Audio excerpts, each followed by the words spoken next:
Friends and welcome to my channel statistics for all. आज के इस वीडियो में हम वीर नर्मद साउथ गुजरात यूनिवर्सिटी में बीकॉम सेमेस्टर 2 की अभी एग्ज़ाम शुरू होने वाली है, जो कि एमसीक्यू बेस्ड होने वाली है फ्रेंड्स। तो उनके लिए स्टैटिस्टिक्स का मैं ये वीडियो लेकर आई हूँ, जिसमें मैं आपके जो 4 यूनिट है इसमें इस बार, तो उन सभी यूनिट्स के मैं एमसीक्यू आपके साथ शेयर करूँगी, जो कि एग्जामिनेशन व्यू पॉइंट से बहुत इंपॉर्टेंट है। सो आई होप कि आपको ये वीडियो पसंद आएगा फ्रेंड्स। इसे अपने ज़्यादा से ज़्यादा फ्रेंड्स के साथ ज़रूर शेयर कीजिएगा। ओके, सो हम देख लेते हैं। मैंने यहाँ पर कैलकुलस चैप्टर, जिसमें आपका इंटीग्रेशन है इस बार, then probability distribution for discrete variable, probability distribution for continuous variable and last statistical quality control, जो कि आपको एट्रीब्यूट के चार्ट्स दिए हुए हैं इस बार। वो सारे ये चारों यूनिट मैंने इस वीडियो में इंक्लूड किए हैं। Okay, so let's start. हम वन बाय वन एक एक चैप्टर के एमसीक्यू देखेंगे। So starting with calculus chapter, integration के एमसीक्यू हम सबसे पहले स्टार्ट करेंगे। तो first MCQ, dash is a reverse process of differentiation. Differentiation आप फर्स्ट सेम में पढ़ के आ चुके हो। तो डिफ्रेंसिएशन का जो रिवर्स प्रोसेस अगर करेंगे तो इसे क्या बोलते हैं, तो इसका करेक्ट आंसर होगा इंटीग्रेशन।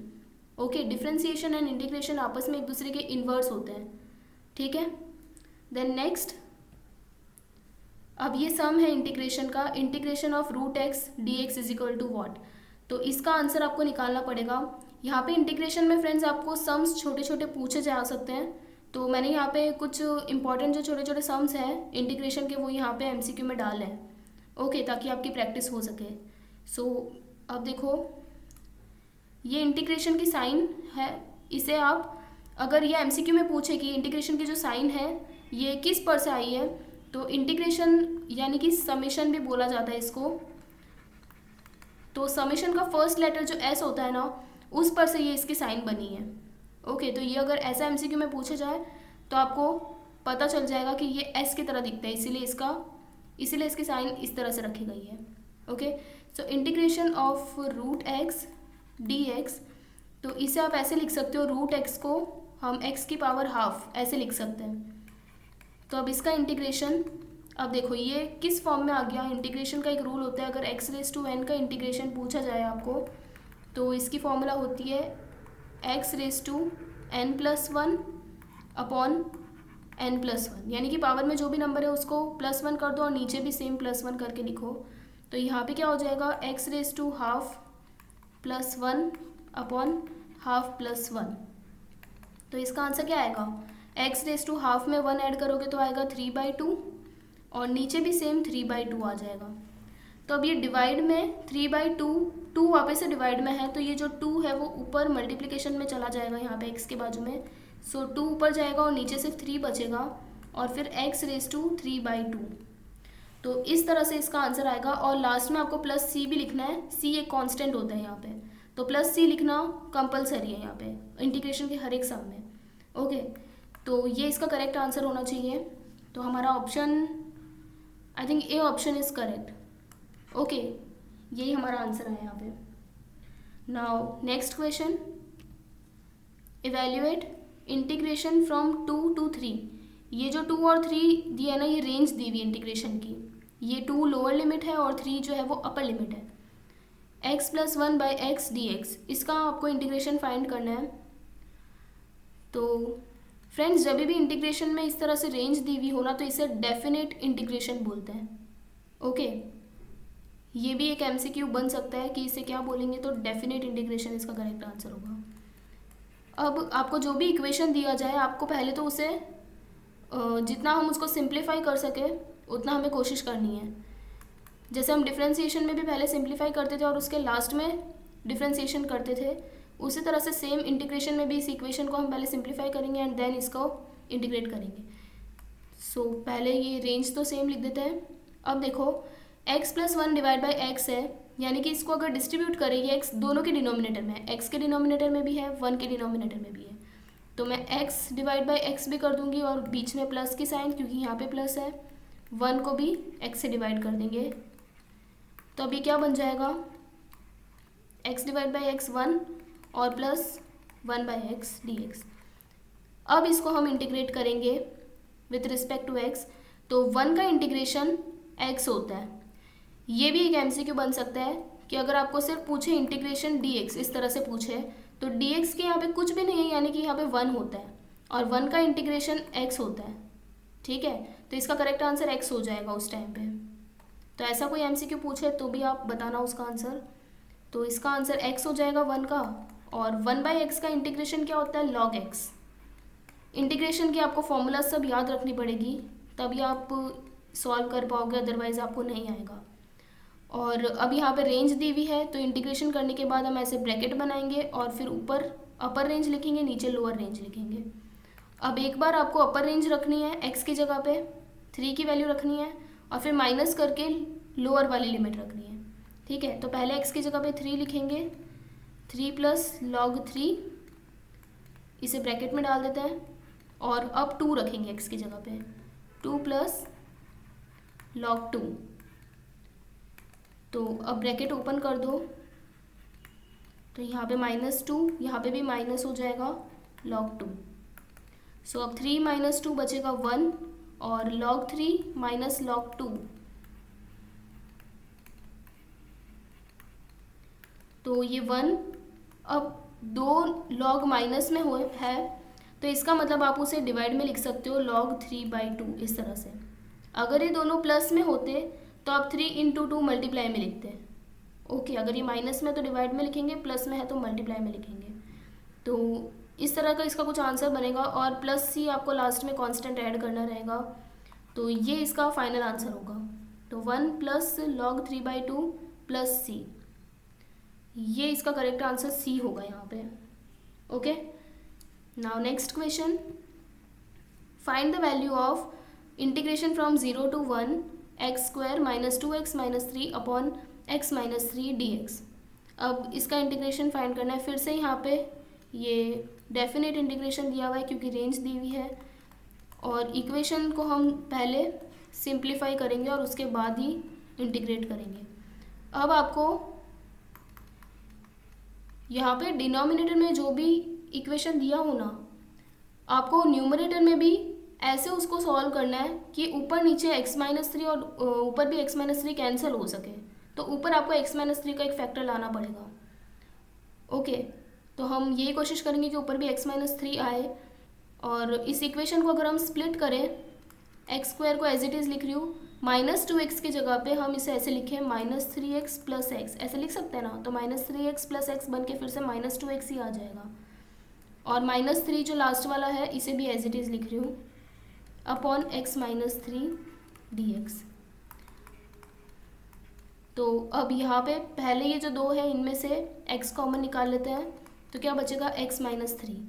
यहाँ सेकेंड में से +1 कॉमन निकाल लेते हैं, सो x - 3 रिमेनिंग रहेगा, अपॉन x - 3 dx।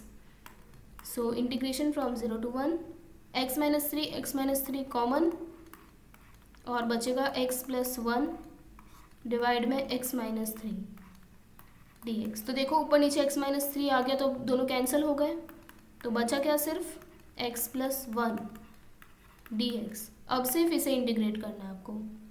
तो x का इंटीग्रेशन क्या होता है, x की पावर में कुछ भी नहीं है यानी कि 1 है, तो 1 + 1 हो जाएगा, नीचे भी 1 + 1 हो जाएगा। फिर से वही फॉर्मूला लगी, x⁴n का अगर इंटीग्रेशन करना है हमें तो क्या होगा, x⁴n + 1 अपॉन n + 1। तो वही किया है यहाँ पे सेम। और 1 का इंटीग्रेशन क्या होता है, x होता है, हमने अभी देखा था। और इसकी रेंज भी डालनी पड़ेगी हमें क्योंकि ये डेफिनेट इंटीग्रेशन दिया हुआ है 0 to 1। ठीक है, तो क्या हो जाएगा यहाँ पे x² अपॉन 2 + x। तो अब रेंज डाल के इसे सॉल्व करते हैं। मैं यहाँ लिख रही हूँ, पहले हम 1 डालेंगे अपर लिमिट, तो 1 का स्क्वायर अपॉन 2 + 1। अब माइनस करके लोअर लिमिट डालेंगे, लोअर लिमिट 0 है तो 0 का स्क्वायर अपॉन 2 + 0। तो ये हाफ हो जाएगा, 1 का स्क्वायर तो 1 ही रहेगा, 1 / 2 हाफ, हाफ + 1 करोगे तो 3/2 आएगा, और माइनस ये वाला तो पूरा टर्म ही 0 हो जाएगा।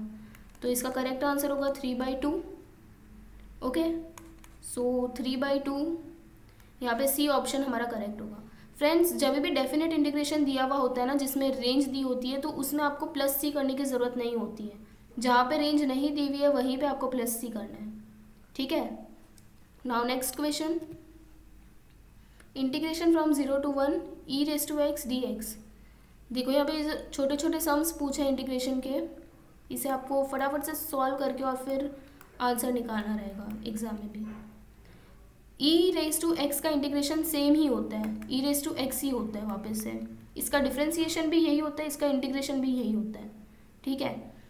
तो ई रेज टू एक्स का इंटीग्रेशन वापस ई रेज टू एक्स ही आएगा, तो हम सीधा ये रेंज लिख देते हैं। तो पहले हम ई रेज टू 1 लिखेंगे, एक्स की जगह पे पहले 1 लिखा अपर लिमिट में, माइनस करके अब एक्स की जगह पे लोअर लिमिट 0 रखेंगे। तो ई रेज टू 1 तो ई रहेगा, और e raise to 0, any number raise to 0 होता है ना पावर में, तो उसका आंसर 1 आता है। ओके, तो यहाँ पे ई माइनस 1 हो जाएगा, 0 नहीं होता है इसका आंसर, ठीक है। तो ई माइनस 1 ये इसका फाइनल आंसर होगा। So option C is correct here. Okay friends, आपको अभी तक वीडियो में कोई भी डाउट आ रहा हो तो मुझे नीचे कमेंट बॉक्स में ज़रूर पूछिए, और अभी तक आपको वीडियो पसंद आ रहा हो तो मुझे कमेंट बॉक्स में लिख कर बताइएगा, और इसे लाइक करना बिल्कुल भी ना भूलें। Okay, now next question, evaluate integration x square plus 1 upon x plus 1। अब इसे इंटीग्रेट करना है हमें, यहाँ पे डी एक्स लिखना रह गया, डी एक्स लिखना है विद रिस्पेक्ट टू एक्स कर रहे हैं, ये पता होना चाहिए हमें। सो देखो वापस इक्वेशन दिया है यहाँ पे, तो जितना इसको सिंप्लीफाई हो सके उतना सिंप्लीफाई करेंगे, फिर इंटीग्रेट करेंगे, और रेंज भी नहीं दी है यहाँ पे तो इंटीग्रेशन में। तो अब देखो नीचे x प्लस 1 है, तो हमें ऊपर भी x प्लस 1 ला के उसे कैंसिल करने की हम कोशिश करेंगे ऊपर नीचे। तो लेकिन ऊपर हम डायरेक्टली x प्लस 1 ऐसा कॉमन यहाँ पे से नहीं निकाल सकते, तो हम क्या करेंगे, देखो एक्स स्क्वायर, ये प्लस 1 की जगह पे हम इसको माइनस 1 प्लस 2 ऐसे लिख सकते हैं ना, मतलब 2 माइनस 1 वापस 1 ही आएगा, तो मैंने इसको इस तरह से लिखा है minus 1 plus 2 upon x plus 1 D x. अब एक्स स्क्वायर माइनस 1 ये किसके फॉर्म में आ गया, ए स्क्वायर माइनस बी स्क्वायर, तो इसकी फॉर्मूला बनती है ए प्लस बी, ए माइनस बी।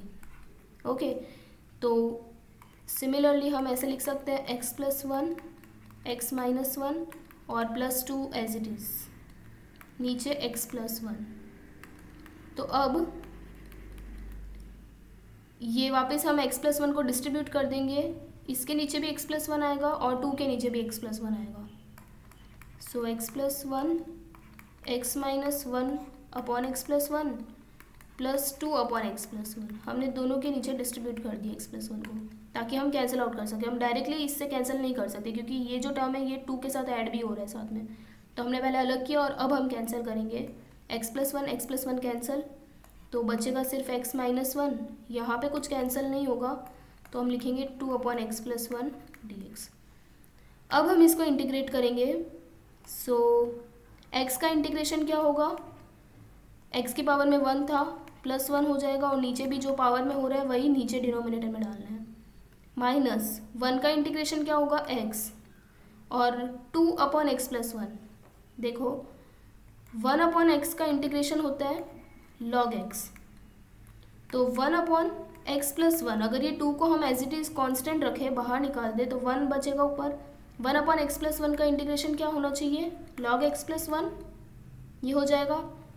तो हम सिमिलरली ऐसे इसको लिखेंगे, 2 को हम बाहर कांस्टेंट निकालेंगे और 1 अपॉन एक्स प्लस 1 का इंटीग्रेशन हो जाएगा लॉग एक्स प्लस 1। ओके, और प्लस सी कांस्टेंट हमें करना पड़ेगा लास्ट में, ये अलग है। सो अब यहाँ पे हो जाएगा एक्स स्क्वायर अपॉन नीचे 2 minus x plus 2 into log x plus 1 plus c. अब ये और सॉल्व नहीं हो रहा है यहाँ पे, तो ये हमारा फाइनल आंसर माना जाएगा। तो ध्यान से हमें ऑप्शन देखना पड़ेगा, एक्स स्क्वायर फिर minus x plus 2 log x plus 1 plus C. I think first option is correct, no fourth option is correct. इसमें x के डिवाइड में 2 नहीं दिया था, fourth option is correct. Okay, I hope कि आपको ये भी समझ आया होगा। फ्रेंड्स, यहाँ पे इंटीग्रेशन के MCQs ख़त्म हो रहे हैं, यहाँ पे इस तरह के आपको छोटे छोटे एमसीक्यू पूछे जाएंगे सम्स के, तो आपको उसका आंसर फटाफट से कैलकुलेट करके और फिर निकालना रहेगा।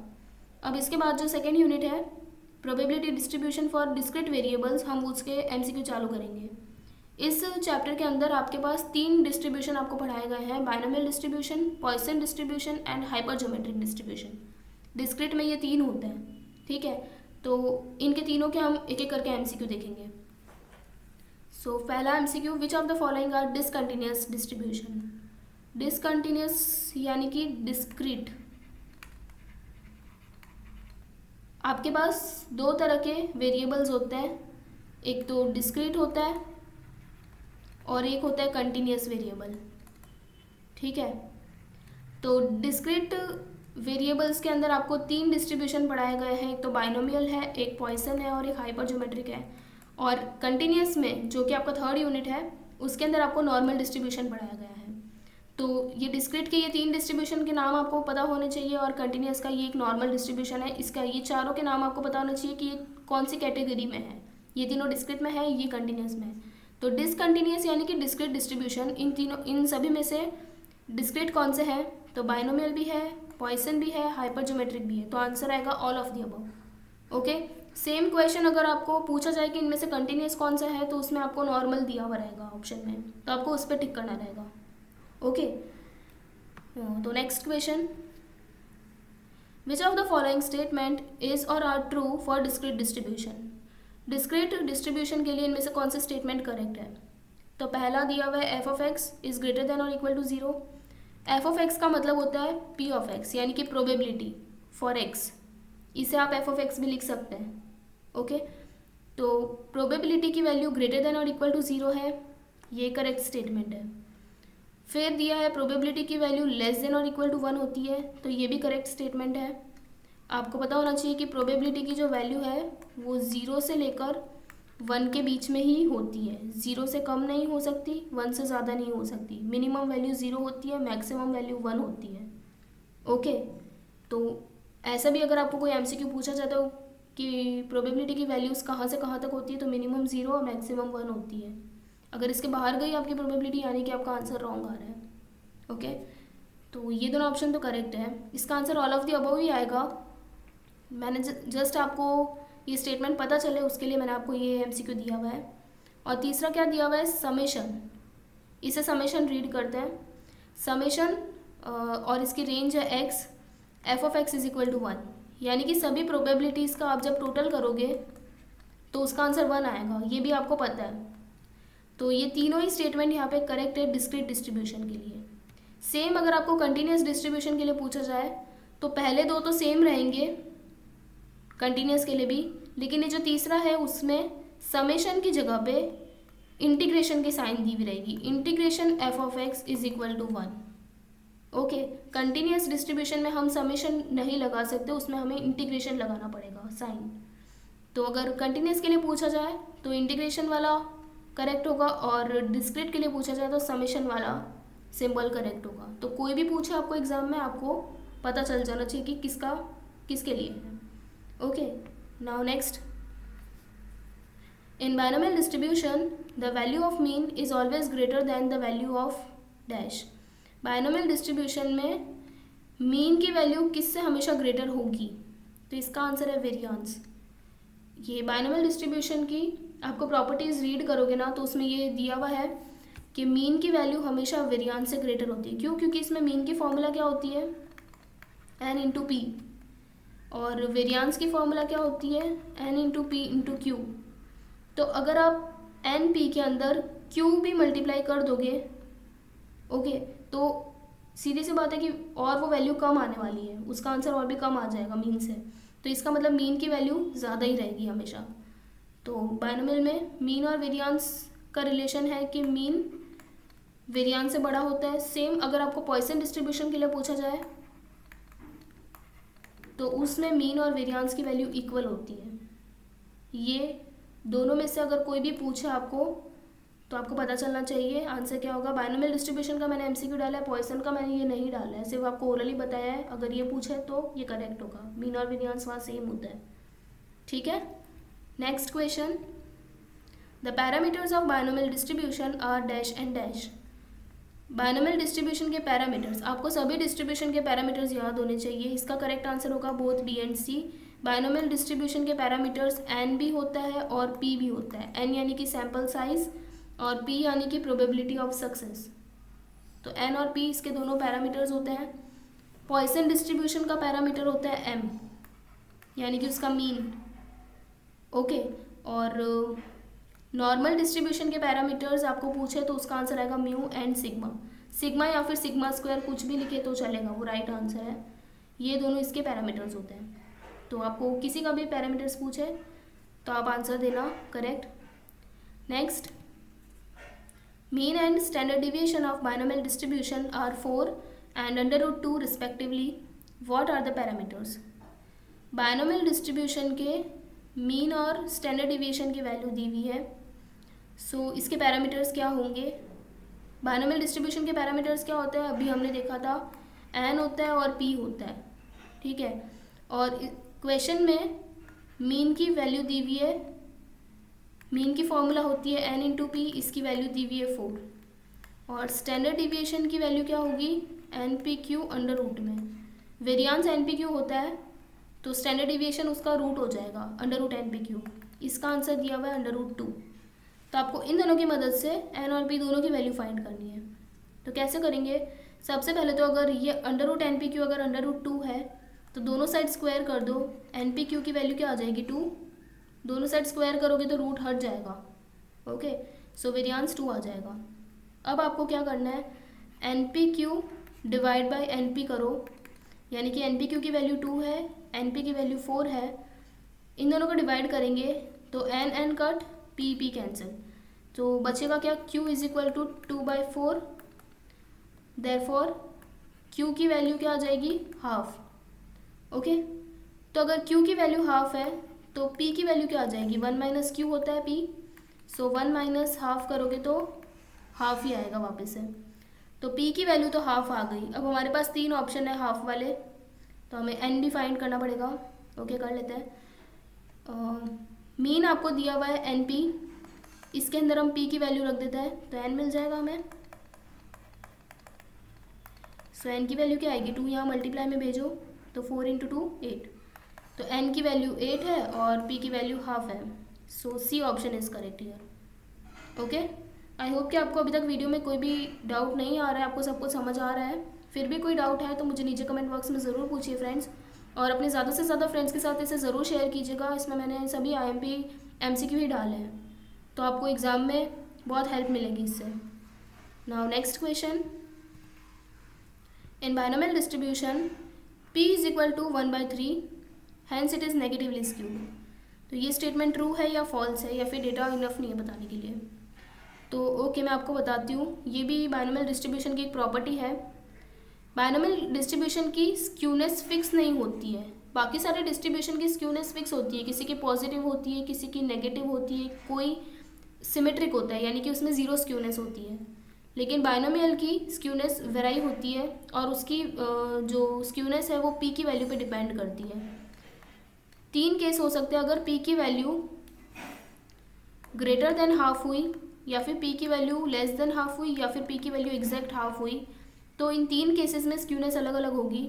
अगर ग्रेटर देन हाफ हुई ना तो स्क्यूनेस नेगेटिव हो जाता है, नेगेटिव स्क्यूनेस होती है उस केस में। अगर लेस देन हुआ तो पॉजिटिव स्क्यूनेस, और अगर एकदम हाफ हुआ तो यानी कि सिमेट्रिक होगा, यानी कि ज़ीरो स्क्यूनेस बोलते हैं इसे। पॉजिटिव भी नहीं, नेगेटिव भी नहीं, ज़ीरो स्क्यूनेस। याद रखना, ग्रेटर देन साइन के लिए नेगेटिव, लेस देन साइन के लिए पॉजिटिव, और इक्वल टू के लिए सिमेट्रिक या ज़ीरो स्क्यूनेस।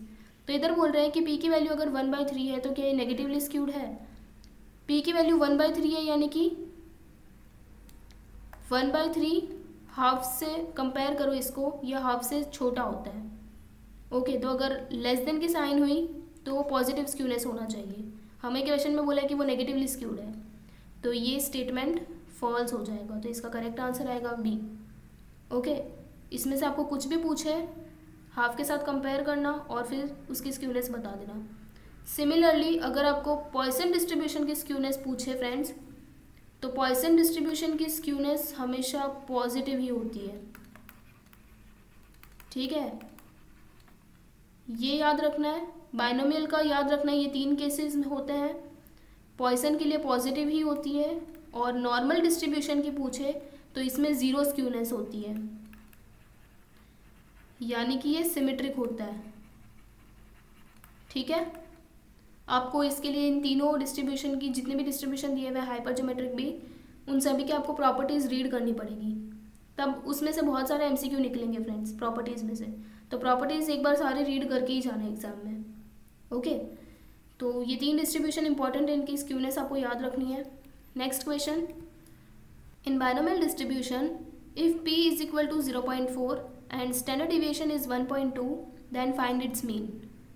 देखो मीन की फॉर्मूला क्या होती है यहाँ पे बाइनोमियल डिस्ट्रीब्यूशन में, n इंटू पी। इसमें से आपको p दिया हुआ है और स्टैंडर्ड डिविएशन की वैल्यू दी हुई है। स्टैंडर्ड डिविएशन होता है √NP³ इज इक्वल टू 1.2 दिया हुआ है, तो हम दोनों साइड पे स्क्वायर कर देंगे ताकि इसका रूट हट जाए, तो यहाँ पे रूट हट जाएगा और यहाँ पे 1.2 का स्क्वायर हो जाएगा 1.44। अब हमें क्वेश्चन में p की वैल्यू दी हुई है, n और q नहीं दिया हुआ है, ओके। तो p की वैल्यू अगर 0.4 है तो q हम फाइंड कर सकते हैं ना, 1 माइनस p होता है, तो 1 माइनस 0.4 क्या आ जाएगा 0.6, और मीन की फॉर्मूला होती है n इंटू पी। तो फ्रेंड्स अगर n p हम एज इट इज़ रहने दें और q की जगह पे हम 0.6 रख दें तो डायरेक्टली हमें n p की वैल्यू मिल जाएगी। 1.44 डिवाइड बाई 0.6 करोगे तो एन पी की वैल्यू क्या आएगी 2.4, तो मीन आपका 2.4 आ गया, तो C option is correct, okay. आप चाहते तो यहाँ पे पहले p की भी वैल्यू रख दो और q की भी वैल्यू रख दो और फिर पहले n की वैल्यू फाइंड करो, फिर n इंटू पी आप करोगे तो भी आपका यही आंसर आने वाला है 2.4। लेकिन हम थोड़ा शॉर्ट करेंगे, q हमें मिल जाएगा p से, तो हम सीधा q की वैल्यू रखेंगे, p नहीं रखेंगे, okay. Now next question, for binomial variable if n is equal to 6 and 9 into probability of x is equal to 4 is equal to probability of x is equal to 2, then find probability of x less than or equal to 1, okay. हमें n दिया हुआ है और हमें एक equation दिया हुआ है, इसमें प्रोबेबिलिटी दी हुई है, तो पहले तो हमें प्रोबेबिलिटी की फॉर्मूला पता होनी चाहिए बाइनोमियल डिस्ट्रीब्यूशन के लिए क्या होती है, NCX p⁻x q⁻n−x होता है, ओके। तो x की जगह पे हम 4 लिखेंगे यहाँ पे इस वाले में, और n हमें 6 दिया हुआ है, p और q हमें नहीं दिया हुआ है तो उसे हम कुछ भी नहीं लिखेंगे। पहले ये 9 इंटू है, तो 9 इंटू 6c4 p⁻4 और q⁻6−4 इज इक्वल टू, अब x की जगह पे 2 रखो तो 6c2 p⁻2 q⁻6−2। सो 9 इंटू 6c4 की वैल्यू क्या आ जाएगी 15, p⁻4 q⁻2 हो जाएगा। 6c2 की भी वैल्यू 15 आती है, p⁻2 q⁻4। सो देयरफॉर 15 और 15 यहाँ पे 15 डिवाइड में जाएगा तो दोनों कैंसिल हो जाएंगे, 1 हो जाएगा। और अब देखो 9 तो एज इट इज़ रखेंगे हम, यहाँ पे p⁻4 है और यहाँ पे p का स्क्वायर है, तो ये p को आप यहाँ डिवाइड में भेजोगे तो p² और यहाँ पे 4 में से 2 माइनस हो जाएगा तो सिर्फ बचेगा p², ओके। ये p² इस p² इसमें से कैंसिल कर देंगे तो सिर्फ 4 में से 2 ही बचेगा यहाँ पे जो हमने यहाँ लिखा। और सिमिलरली यहाँ पे q⁻4 है और यहाँ पे q⁻2 है, तो q⁻2 पूरा कैंसिल हो जाएगा और यहाँ पे 4 में से सिर्फ बचेगा 2, ओके। तो इस साइड पे q² बचेगा। तो अब देखो यहाँ पे दोनों साइड पे स्क्वायर में दिया हुआ है तो हम दोनों साइड पे रूट लगा देते हैं, तो 9 का रूट हो जाएगा 3, p² का रूट हो जाएगा p और q² का रूट हो जाएगा q।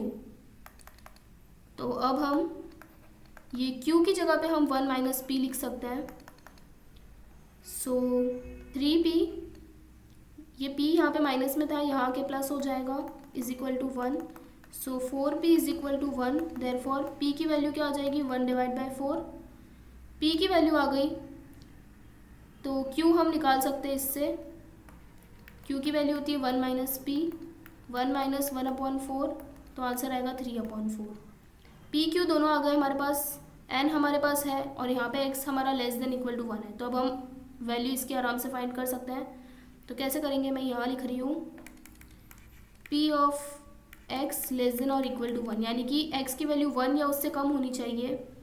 तो इसे 1 या उससे कम यानी कि 0 से हम स्टार्ट करेंगे और 1 तक जाएंगे, 1 से ज़्यादा नहीं लेंगे, लेस देन और इक्वल टू 1 था।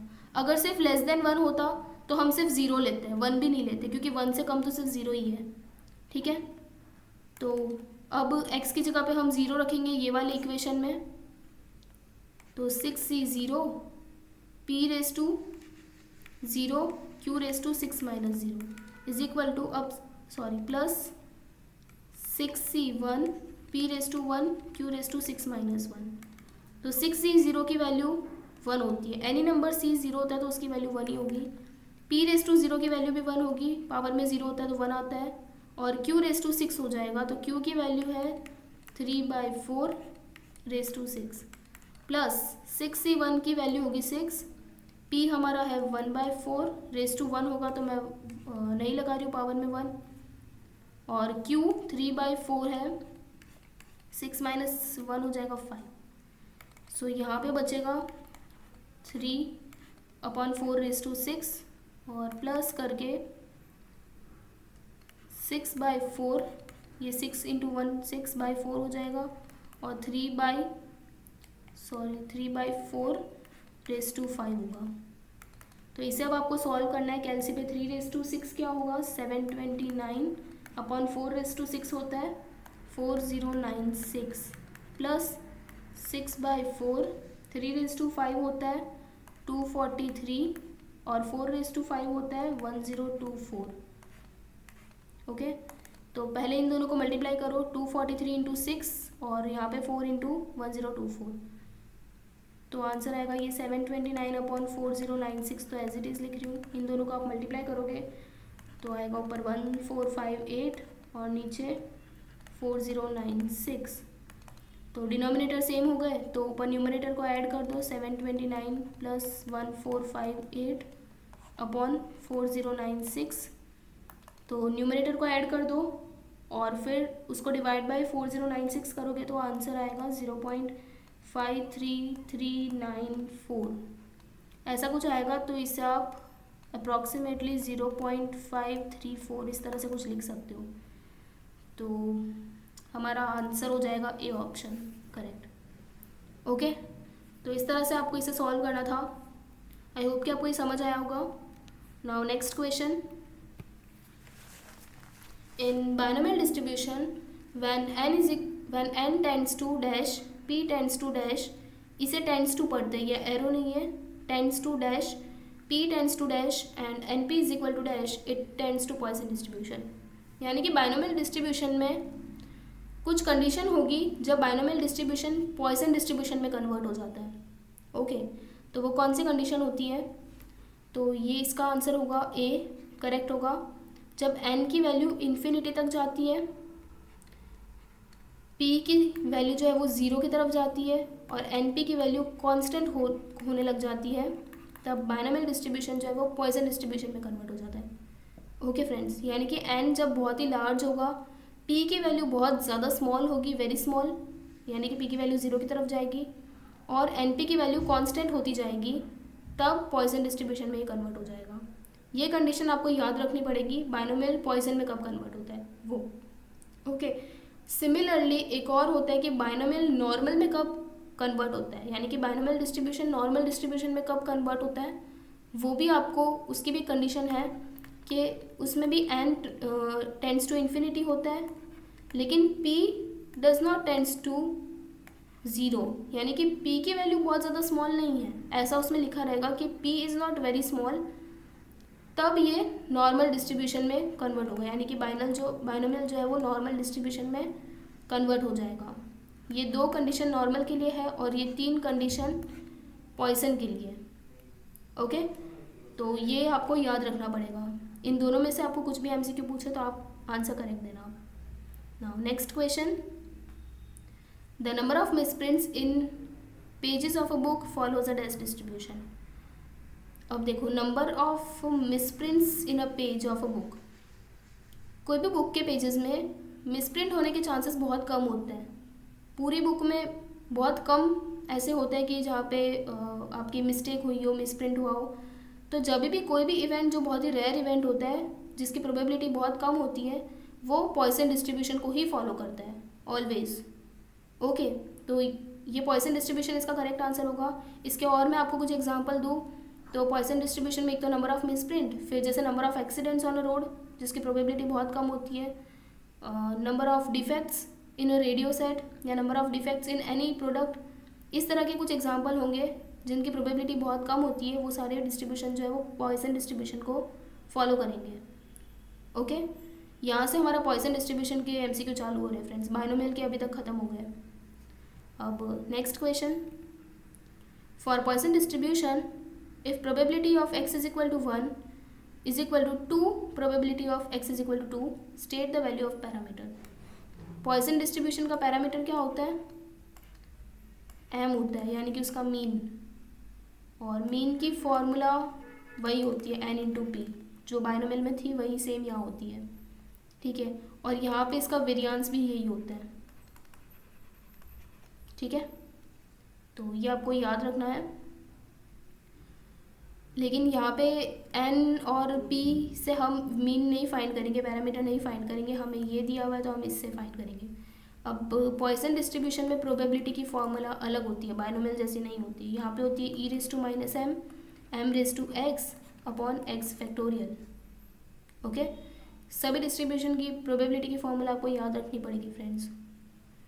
तो पहले x की जगह पे हम 1 रखेंगे, तो e raise to minus m raise to X की जगह पे 1 रखो upon 1 factorial is equal to 2 into E raise to minus m raise to 2 upon 2 factorial.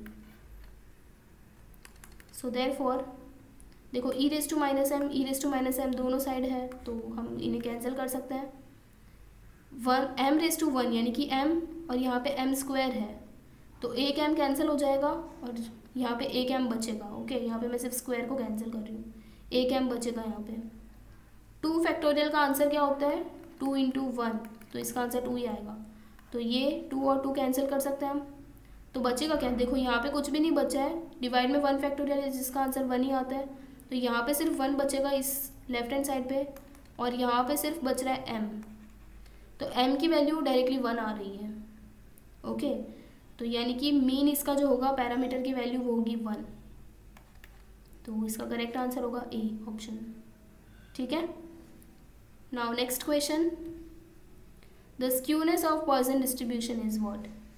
Poisson distribution की स्क्यूनेस मैंने आपको बताया था, इसका आंसर आएगा पॉजिटिव होती है पॉइसन के लिए। बाइनोमियल के लिए 3 केसेस बताए थे, और नॉर्मल में मैंने आपको बताया था कि वो सिमेट्रिक होता है, यानी कि उसमें 0 स्क्यूनेस होती है। ठीक है, अब फ्रेंड्स एक और MCQ मैं आपके साथ यहाँ डिस्कस करना चाहती हूँ, मैंने डाला नहीं है लेकिन आपको बता देती हूँ कि बाइनोमियल डिस्ट्रीब्यूशन में जो हम x की वैल्यूज़ लेते हैं ना, बाइनोमियल डिस्ट्रीब्यूशन की फॉर्मूला क्या होती है? NCX p raise to X q raise to n minus X. तो इसमें n की वैल्यू तो कुछ भी दी रह सकती है, लेकिन x की वैल्यू जो होती है इनकी कुछ रेंज होती है। हर एक डिस्ट्रीब्यूशन में x की कुछ रेंज दी जाती है कि x की वैल्यू कहाँ से कहाँ तक आप ले सकते हैं। तो बाइनोमियल डिस्ट्रीब्यूशन में x की वैल्यू 0 से स्टार्ट होगी, 0 1 2 अप टू n तक आप जा सकते हैं, ये बाइनोमियल के लिए है। उसी तरह से पॉइसन डिस्ट्रीब्यूशन की फॉर्मूला क्या होती है? E raise to minus m raise to x upon x factorial. तो इसमें भी जो x की वैल्यूज़ है वो भी 0 से स्टार्ट होगी, लेकिन वो कहीं स्टॉप नहीं होती है, वो बढ़ती जाती है, अप टू इन्फिनिटी होती है। ठीक है, तो ये आपको रेंज पूछी जा सकती है कि बाइनोमियल डिस्ट्रीब्यूशन में x की रेंज क्या होती है, तो 0 टू n, और यहाँ पे x की range 0 to up to infinity, up to so on. Okay, और उसी तरह से नॉर्मल डिस्ट्रीब्यूशन की भी आपको अगर रेंज पूछी जाए तो नॉर्मल डिस्ट्रीब्यूशन में x की रेंज माइनस इन्फिनिटी से प्लस इन्फिनिटी होती है, यानी कि इसमें माइनस वाली भी सारी वैल्यूज़ और प्लस वाली भी सारी वैल्यूज़ कंसिडर होगी। यहाँ पे सिर्फ 0 से स्टार्ट होता है, यहाँ पे माइनस इन्फिनिटी से प्लस इन्फिनिटी। ओके, ये नॉर्मल डिस्ट्रीब्यूशन के लिए। ये 3 मेन डिस्ट्रीब्यूशन है, इनकी रेंज, इनकी PDF मतलब यानी कि इनकी प्रोबेबिलिटी की फॉर्मूला, ये सभी आपको याद रखना बहुत ही कंपलसरी है। Okay, so now next question, the PMF of Poisson distribution is given by, PMF यानी कि उसकी प्रोबेबिलिटी की फॉर्मूला। तो पॉइसन की प्रोबेबिलिटी क्या होती है, e⁻⁻m m⁻x upon x factorial. तो ये वाली फॉर्मूला कहाँ दी हुई है इन सब में से, ए ऑप्शन इज करेक्ट यहाँ पे, है ना, बाकी सब में तो कुछ ना कुछ मिस्टेक है। So A option is correct. Next, x is a Poisson variate and probability of x is equal to 4 is equal to probability of x is equal to 5. Then find probability of x is equal to 2. Okay, Poisson variate है यहाँ पे बोल दिया है, तो इसकी formula क्या होती है, e⁻⁻m m⁻x upon x factorial. So x की जगह पे आप 4 रखो, simply e⁻⁻m m⁻4 upon 4 factorial is equal to e⁻⁻m m⁻5 लिखेंगे यहाँ पे x की जगह पे, और अपॉन 5 फैक्टोरियल।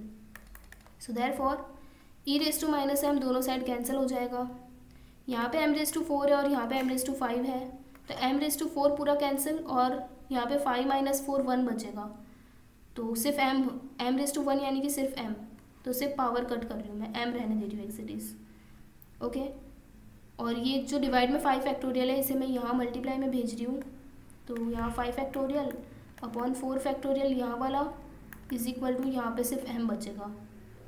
ओके, सो 5 फैक्टोरियल क्या होता है, 5 × 4 × 3 × 2 × 1, और 4 फैक्टोरियल क्या होता है, 4 × 3 × 2 × 1 इज इक्वल टू m। तो ये चारों वैल्यूज़ तो कट हो जाएगी, तो क्या बचेगा, सिर्फ m is equal to 5। m की वैल्यू 5 आई है, यानी कि पैरामीटर पूछे तो आपको 5 लिखना आंसर, लेकिन हमें पूछा है probability of x is equal to 2, तो हम अब x की जगह पे 2 लिखेंगे, m⁻2 अपॉन 2 फैक्टोरियल। अब हमारे पास m भी आ गया है, सो हम m की वैल्यू भी रख सकते हैं, e⁻⁻5 5⁻2 अपॉन 2 फैक्टोरियल। सो e⁻⁻5 इसकी वैल्यू हमें इक्वेशन में नहीं दी हुई है, तो हम एज इट इज़ लिखेंगे, 5⁻2 यानी कि 5 का स्क्वायर 25 हो जाएगा, और 2 फैक्टोरियल का आंसर 2 आएगा। तो अब इसे ये यहाँ पे कट नहीं हो रहा है, तो हम इसे ऐसे ही रहने देंगे, हमारे आंसर भी इसी फॉर्म में दिए हुए हैं, तो ये आपका फाइनल आंसर होगा। ये आंसर कहाँ है एग्जाम्पल में, तो सी ऑप्शन इज करेक्ट, 25 पहले लिख दिया, फिर e⁻⁻5 upon 2। Okay, I hope कि आपको ये भी समझ आया होगा। Now next question, if x is a Poisson random variate with mean 3, तो फाइंड प्रोबेबिलिटी x - 3 < 1 इज। अब ये थोड़ा सा ट्विस्टेड इक्वेशन है, इसमें x की वैल्यू डायरेक्टली नहीं दी हुई है, आपको इस तरह से इक्वेशन दिया हुआ है, तो क्या करना है आपको, m 3 है यानी कि m की वैल्यू, मीन 3 है यानी कि m की वैल्यू 3 दी हुई है। सो अब आपको ये फाइंड करना है प्रोबेबिलिटी ऑफ x - 3 मॉड्यूलस में < 1। तो पहले इस इक्वेशन को कैसे सॉल्व करेंगे, x की हम ऐसे कौन सी वैल्यू रखेंगे जिससे ये इक्वेशन सेटिस्फाई हो जाएगा, यानी कि आंसर जो है वो इस साइड पे, लेफ्ट हैंड साइड पे आंसर जो है वो 1 से कम आएगा, < 1 आना चाहिए। तो x में अगर आप 3 रखोगे तो 3 - 3 आंसर 0 आ जाएगा, और 0 इज़ < 1। अगर हम x की जगह पे 4 रखते तो 4 - 3 1 होता, और 1 is not < 1, 1 is equal to 1, तो x का 4 नहीं रख सकते हम, 5 भी नहीं रख सकते, तो भी वैल्यू बड़ी आती जाएगी। लेकिन अगर 3 से हम छोटी रखें, x की वैल्यू सपोज 2 रखते हैं, तो 2 - 3 -1 हो जाएगा, -1 इज़ < 1। लेकिन हमें पता है कि पॉइसन डिस्ट्रीब्यूशन की रेंज 0 से स्टार्ट होती है, हमने अभी पढ़ा था, अप टू इन्फिनिटी तक जाती है, तो x की वैल्यू मिनिमम 0 ही हो सकती है, -1 नहीं हो सकती। ओके, तो -1 हम नहीं ले सकते, तो x की सिर्फ एक ही ऐसी वैल्यू, अगर हम 3 लेंगे तभी हमें 0 मिलेगा, और उसमें ही हमारे कंडीशन ये सेटिस्फाई होगी। तो यहाँ पे x की वैल्यू आपको 3 लेनी है, सिर्फ इसीलिए ये क्वेश्चन थोड़ा ट्विस्टेड था। अब आप आसानी से इसे फाइंड कर सकते हो, e⁻⁻m m⁻x upon x factorial, m की वैल्यू क्वेश्चन में दी हुई है, तो e⁻3 3 करेंगे, x भी 3 है, और अपॉन 3 फैक्टोरियल। सो e⁻3 3 का क्यूब क्या होता है 27, और 3 फैक्टोरियल यानी कि 3 × 2 × 1, सो 6 आ जाएगा इसका आंसर। तो अब ये 3 के टेबल से कट हो रहा है, 3 2 ज़ा और 3 9 ज़ा, आगे कट नहीं हो रहा है तो 9/2 e⁻³ इस तरह का यहाँ आंसर आएगा यहाँ पे।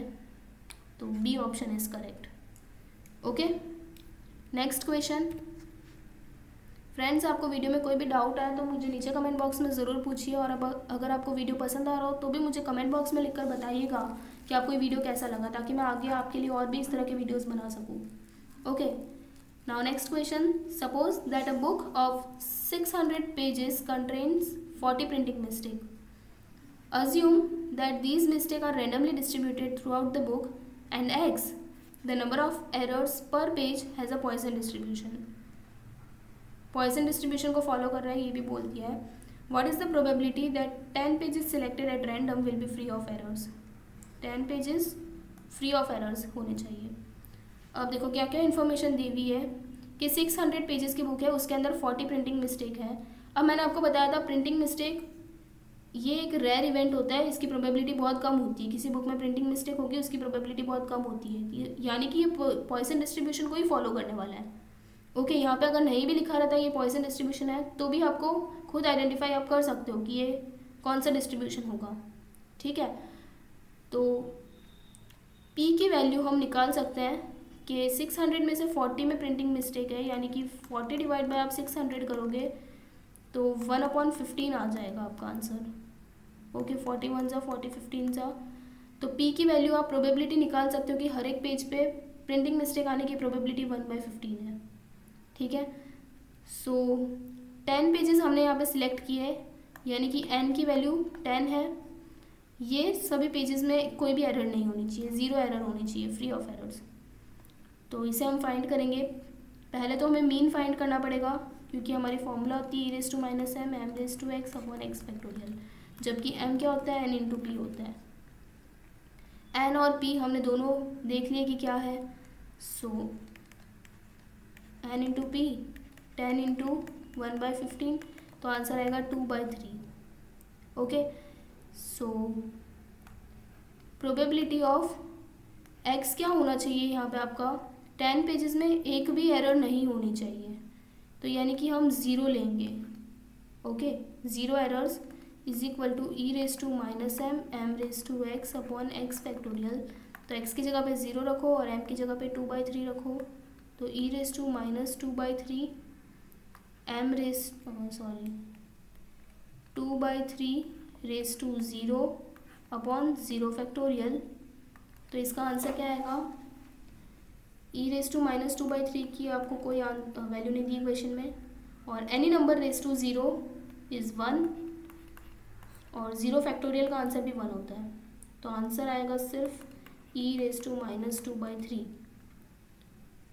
सो यहाँ पे हमारे पास ऑप्शन में डायरेक्टली नहीं दिया हुआ e⁻²/3. इसे आप देखो फ्रेंड्स, कोई भी नंबर के पावर में अगर माइनस में पावर दी हुई है ना, तो आप उसे 1 करके उसकी माइनस की साइन हटा सकते हो. ओके, तो आप इसे e⁻²/3 को आप 1/e⁻²/3 लिखोगे तो वो राइट है. ठीक है, तो इसका ये यहाँ पे सी ऑप्शन करेक्ट हो जाएगा. Okay, now next question. When the probability of success changes from trial to trial, dash distribution is used. Probability of success हर एक ट्रायल पे चेंज होती जा रही है, तो कौन सा डिस्ट्रीब्यूशन होता है, तो उसका करेक्ट आंसर है हाइपरज्योमेट्रिक डिस्ट्रीब्यूशन. फ्रेंड्स, बायनोमियल डिस्ट्रीब्यूशन और हाइपरज्योमेट्रिक डिस्ट्रीब्यूशन में एक फ़र्क होता है. बायनोमियल डिस्ट्रीब्यूशन जब आप पढ़ोगे उसकी थियरी, तो उसमें ऐसा लिखा होगा कि हर एक ट्रायल इंडिपेंडेंट होता है और हर एक ट्रायल की प्रोबेबिलिटी जो है वो सेम होगी. मतलब कि अगर आप कॉइन टॉस कर रहे हो तो हेड आने की प्रोबेबिलिटी हर बार सेम होती है. आपने पहली बार आपका हेड आया तो दूसरी बार हेड आने की प्रोबेबिलिटी बदल तो नहीं जाती है, हाफ ही रहती है वापस से. तीसरी बार भी हाफ रहेगी, चौथी बार भी हाफ रहेगी. लेकिन तो वो केस में उसे बायनोमियल डिस्ट्रीब्यूशन हम कहेंगे. लेकिन जब प्रोबेबिलिटी हर एक ट्रायल पे चेंज होती जाए तो उसे हाइपरज्योमेट्रिक डिस्ट्रीब्यूशन माना जाता है. ओके, यहाँ पे आपके हाइपरज्योमेट्रिक के एमसीक्यू चालू हो रहे हैं. पॉइसन और बायनोमियल के हमने कंप्लीट कर लिए. तो next question, the mean of hypergeometric distribution. इसका मीन की फॉर्मूला ये होगी CM/R/M+N. हाइपरज्योमेट्रिक की थोड़ी फॉर्मूलाज डिफ़िकल्ट होती है, तो आपको उनको याद करना पड़ेगा। ये मीन है और ये जो डी ऑप्शन है ये इसका वेरियांस होगा। वेरियांस की फॉर्मूला पूछे तो आपको ये याद करना पड़ेगा, ठीक है। Now next question, 3 cards are drawn at random from a pack of 52 cards। 52 cards में से हमने 3 cards निकाले हैं। Find the probabilities that all cards are of spade. सारे कार्ड स्पेड के होंगे, यानी कि तीनों के तीनों कार्ड स्पेड के होंगे, इसकी क्या प्रोबेबिलिटी है। तो ये आपकी नॉर्मल प्रोबेबिलिटी होती है। एक्चुअली ये जो क्वेश्चन है वो हाइपर ज्योमेट्रिक का क्वेश्चन है फ्रेंड्स। और हाइपर ज्योमेट्रिक जो होता है ना वो आपकी, आप जो जैसे नॉर्मल प्रोबेबिलिटी फाइंड करते हो वैसा ही होता है ये। तो आपको इसकी फॉर्मूला एक्चुअली लर्न करने की भी ज़रूरत नहीं है, आप डायरेक्टली इसका निकाल सकते हो इसका आंसर। कैसे निकालोगे, 52 टोटल कार्ड्स है, उसमें से 3 कार्ड्स हमने ड्रॉ किए हैं और सारे के सारे कार्ड्स स्पेड के होने चाहिए। हमें पता है कि 52 कार्ड्स में से स्पेड के 13 कार्ड्स होते हैं टोटल, ओके। तो 13 में से तीनों के तीनों स्पेड के होने चाहिए। तो 13 से 3 तीनों कार्ड स्पेड के होंगे। तो बाकी के जो 39 कार्ड्स बचे हैं, 52 में से 13 चला जाएगा। तो बाकी के जो क्लब्स, हार्ट्स और डायमंड्स के जो कार्ड्स बचे हैं उनमें से एक भी कार्ड नहीं आना चाहिए, यानी कि C0 अपॉन टोटल 52 कार्ड्स में से 3 कार्ड्स हमने सिलेक्ट किए, तो नीचे टोटल भी लिखेंगे हम। तो बस ये इस तरह की आपकी प्रोबेबिलिटी बन गई। अभी यही आपका हाइपर ज्योमेट्रिक का होता है फॉर्मूला। हाइपर ज्योमेट्रिक की फॉर्मूला समझने के लिए फ्रेंड्स मैं आपको एक तरीका बताती हूँ। आपके बुक में जो फॉर्मूला दी हुई है वो थोड़ी सी उसमें जो नोटेशंस दिए हुए हैं मैं आपको वो नोटेशन से नहीं करवाऊंगी, उसकी जगह दूसरे नोटेशंस बता रही हूँ जो कि आपको याद करने में ईजी रहेंगे। आप वो भी लिख सकते हो जो मैं आपको बता रही हूँ। टोटल हमारे पास पॉपुलेशन है N, कैपिटल N, ओके। ये पॉपुलेशन में से हम मान के चल रहे हैं कि अगर M हमारे डिफेक्टिव उसमें से यूनिट है, टोटल पॉपुलेशन में M डिफेक्टिव यूनिट्स है, तो नॉन डिफेक्टिव कितने हो जाएंगे, N माइनस M। टोटल में से M डिफेक्टिव माइनस कर देंगे तो बचेंगे जो नॉन डिफेक्टिव हो जाएंगे। अब इस पॉपुलेशन में से हमने स्मॉल n का एक सैंपल निकाला है, ठीक है। तो अब ये सैंपल में भी हम डिफेक्टिव और नॉन डिफेक्टिव की कैटेगरी बनाएंगे। इसमें जो डिफेक्टिव रहेंगे उसे हम x बोलेंगे और नॉन डिफेक्टिव क्या हो जाएंगे n माइनस एक्स। सिमिलरली इसकी तरह यहाँ पे भी। बस आपको ये चार्ट अगर याद हो गया तो आपको हाइपर ज्योमेट्रिक की प्रोबेबिलिटी की फॉर्मूला याद हो जाएगी आराम से। कैसे, ऊपर होता है MCX, फिर उसके मल्टीप्लाई में होगा M minus M N minus X और नीचे होता है डिनोमिनेटर में NCN। ये इसकी प्रोबेबिलिटी बन जाएगी। देखो पहले ये MCX multiplied by N minus M N minus X, ये वाला कॉम्बिनेशन, और नीचे capital N C small n। ये आपके हाइपर ज्योमेट्रिक की प्रोबेबिलिटी ऐसे फॉर्मूला बन सकती है। आपकी बुक में ये जो मैंने नोटेशन लिखे इसकी जगह पे दूसरे नोटेशन दिए हुए होंगे, स्मॉल n इस तरह के दिए होंगे। आप ये भी यूज़ कर सकते हो। राइट एग्जाम में आप अगर ये फॉर्मूला यूज़ करोगे तो वो भी करेक्ट है, रॉन्ग नहीं है, आपको मार्क्स नहीं कटेंगे आपके, ठीक है। तो ये फॉर्मूला आपकी बन जाएगी। हमने इसमें क्या लिया था कि टोटल पॉपुलेशन हमारी यहाँ पे 52 थी, 52 कार्ड्स की पॉपुलेशन थी। इसमें से हम डिफेक्टिव और नॉन डिफेक्टिव की जगह पे हमें पता है कि स्पेड हमें चाहिए थे, तो हम डिफेक्टिव को स्पेड मान लेंगे। तो कितने थे स्पेड कार्ड्स, 13 है टोटल पॉपुलेशन में से। तो बाकी के बच्चे हुए जो कार्ड्स हैं वो नॉन स्पेड हो जाएंगे, बाकी के जो हार्ट्स, क्लब्स, डायमंड्स हैं वो वाले हो जाएंगे। अब इस 52 में से हमें कितने कार्ड्स ड्रॉ करने हैं, 3 कार्ड्स। तो हमने 3 का सैंपल लिया। हमें ये 3 के 3 कार्ड सारे के सारे स्पेड चाहिए, यानी कि सारे हमें डिफेक्टिव ही चाहिए। हम स्पेड को डिफेक्टिव मान के चल रहे हैं यहाँ पे। तो अगर 3 में से 3 स्पेड होने चाहिए तो बाकी के बच्चे हुए 3 माइनस 3 0, यानी कि वो नॉन स्पेड होने चाहिए। तो बस हमने इसी तरह से कॉम्बिनेशन बनाया है। पहले 13C3 लिखा यहाँ पे, फिर 39C0 लिखा यहाँ पे, और फिर 52C3 लिखा। बस आपको ये चार्ट अगर आप इस तरह से बना के, आपको फॉर्मूला नहीं भी याद हो हाइपर ज्योमेट्री की, तो ये चार्ट से आप फॉर्मूला याद कर सकते हो, ओके। तो ये एक ईजी तरीका है। अगर आपको अच्छा लगे तो आप मुझे नीचे कमेंट बॉक्स में लिखकर ज़रूर बताइएगा। सो बस अब आपको ये सॉल्व करना है। 13C3 की वैल्यू होगी 286 और 39C0, एनी नंबर C0 उसकी वैल्यू 1 ही होती है, और नीचे 52C3 इसकी वैल्यू होगी 22100। तो इसे आप कैंसिल करोगे तो आंसर आएगा 11/850। तो ये आपका करेक्ट आंसर होगा बी ऑप्शन। ठीक है, सो आई होप कि आपको ये समझ आया होगा। सो फ्रेंड्स, यहाँ पे हमारे जो पहले 2 यूनिट के एमसीक्यू है वो कंप्लीट हो रहे हैं, और इस पार्ट में मैं आपको सिर्फ इतना ही करवाऊँगी। इसे पहला पार्ट का वीडियो है, और इसके आगे के जो 2 यूनिट है उसके हम सेकेंड पार्ट में एमसीक्यू देखेंगे। ओके, सो आई होप कि आपको समझ आया होगा। अगर अभी तक आपको वीडियो में कोई भी डाउट आ रहा हो तो मुझे नीचे कमेंट बॉक्स में ज़रूर पूछिए फ्रेंड्स। और आपको वीडियो पसंद आ रहा है तो इसे अपने फ्रेंड्स के साथ ज़रूर शेयर कीजिएगा, और लाइक करना बिल्कुल भी ना भूलें। मुझे नीचे कमेंट बॉक्स में लिखकर बताइएगा कि आपको ये वीडियो कितना हेल्पफुल रहा है। सो थैंक यू, हम सेकेंड वीडियो के पार्ट में मिलते हैं।